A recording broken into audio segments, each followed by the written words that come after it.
है दोस्तों। आज मैं जिस मुद्दे पे बात करने वाली हूँ वो काफ़ी सेंसिटिव मुद्दा है और मुझे थोड़ा भी फ़र्क नहीं पड़ता कि ये वीडियो कितने लोग लाइक करते हैं, कितने लोग व्यू करते हैं और कितने लोग क्या कमेंट करते हैं इस बारे में।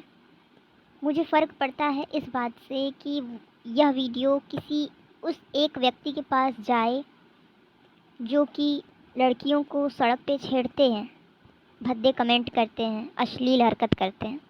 उस किसी भी एक व्यक्ति के पास जाए और वो यह समझ सके कि उसके 1 मिनट के उस अभद्र व्यवहार से लड़की के मस्तिष्क पे कितने दिनों तक प्रभाव रहता है, वो कितने मेंटल ट्रॉमा से गुजरती है, उसे क्या क्या चीज़ें सताती हैं, उसे क्या लगता है कि उसे क्या करना चाहिए, इसके बाद क्या हो सकता था।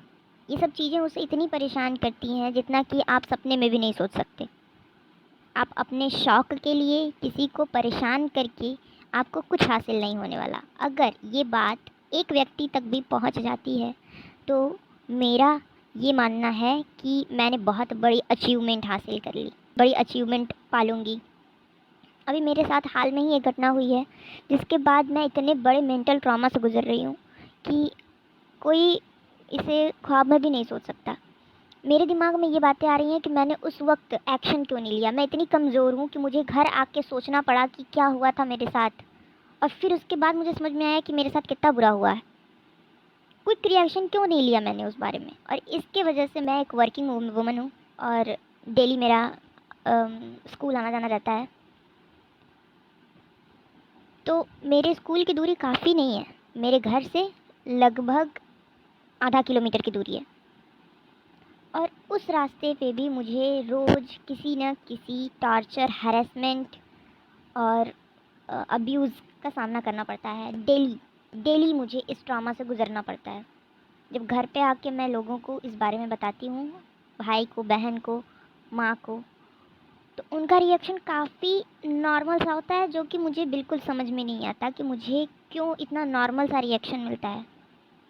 एक बार हुआ यूँ कि मैं सड़क पे जा रही थी, रास्ते में, अपने स्कूल के रास्ते में, जहाँ मैं पढ़ाने जाती हूँ बच्चों को। उस स्कूल के रास्ते में मेरे से अंडर एज लगभग 16 या 17 साल के बच्चे सड़क पे क्रिकेट खेल रहे थे। और एक दिन उसने मुझे कमेंट पास किया तो आई अवॉइडेड, मैंने उसको अवॉइड कर दिया बिल्कुल। दूसरे दिन फिर ऐसा हुआ and he was waiting for me कि मैं आऊँ और वो मुझे कमेंट पास करे। उसने फिर से मुझे अगले दिन कमेंट पास किया।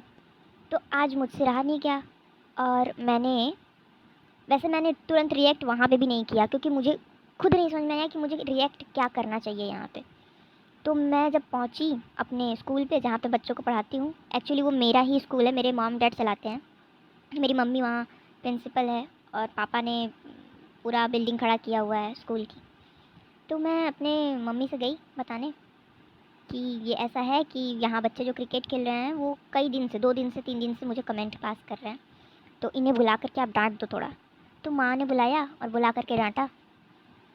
तो वो लड़का कह रहा है कि मैंने तो इनको कुछ कहा ही नहीं, मैंने तो अपने छोटे भाई को कहा था कि देखो बॉल तुम्हारे जांघ पे ना लग जाए या मोबाइल ना गिर जाए, मैंने तो अपने छोटे भाई को कहा था।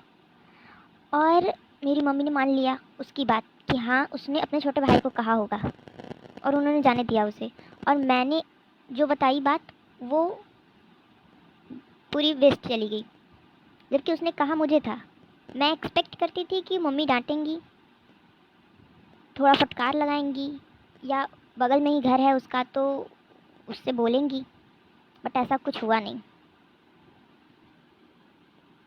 1-2 दिन की बात है, 2 दिन की बात है। इन 2 दिनों में मैं रोड क्रॉस कर रही थी और एक बाइक वाला, एक पीछे बैठे हुए थे बाइक पे और एक आगे बैठा हुआ था बंदा, और मैं रोड क्रॉस कर रही थी तो उसकी दूरी मुझसे काफ़ी थी और सड़क पे दूसरी कोई बाइक उस समय तो नहीं थी। तो मैंने सोचा ये बिज़ी रोड रहती है, इस समय अच्छा मौका है कि मैं रोड क्रॉस कर लूँ। तो जैसे ही मैं रोड क्रॉस करने के लिए एक कदम आगे बढ़ाई, उधर से उस बाइक वाले की स्पीड काफ़ी बढ़ गई और वो अपने मुंह से इशारा करते हुए पूरा अपने बाइक से मेरे हमें ऐसा कि टच टच कर देगा, ऐसे करते हुए वो अपने दोस्त के कंधे पे हाथ रख के और बाइक तेज़ करके भाग गया। और इतना सडन रिएक्शन कि मैं कुछ रिस्पॉन्स नहीं कर पाई, और बाइक मैं ये भी देख रही थी कि पीछे कोई कहीं मुझे टक्कर ना मार दे या मैं गिर ना जाऊँ। और it was a very busy road, एक बहुत बिज़ी रोड है, वहाँ पे मैं रोड क्रॉस कर रही हूँ, और उस बीच किसी की इस प्रकार की हरकत, उसकी भी एक्सीडेंट हो जाने से, अगर एक्सीडेंट हो जाती उसकी तो उसकी भी जान जा सकती थी और मेरी भी जा सकती थी। तो इस प्रकार की हरकत करके क्या प्रूफ करना चाहते हैं ये लड़के आजकल के, मुझे बिल्कुल नहीं समझ में आता है। इन लोगों को लगता है कि ऐसा करने से, या ये लोग जो ट्रेंड देख रहे हैं आजकल की लड़कियां छेड़ने से लड़कियां आगे से रिस्पांस देंगी और वो पॉजिटिव रिस्पांस होगा, तो कितना गलत इनकी मानसिकता है। मैं अपने इस ट्रॉमा से निकलने की कोशिश कर रही हूँ, क्योंकि घर पे आके ये सब चीज़ें मैं जब बताती हूँ तो लोगों को मेरे बातों पर भरोसा नहीं होता है, या नॉर्मल समझते हैं वो इस चीज़ों को। और because I did not respond react on that incident, so I feel very bad about it, and I can't explain the feeling what I am feeling right now. So please stop this nonsense. It is not a joke, it is not a bully, it is a abuse, it is a harassment. Please stop this. मैंने कुछ link डाले हुए हैं अपने comment में, आप देख सकते हैं कितने वीडियो पड़े हुए हैं हैरेसमेंट पे और अब्यूज़ पे, आप उसे देखिए जाकर, और आप देखिए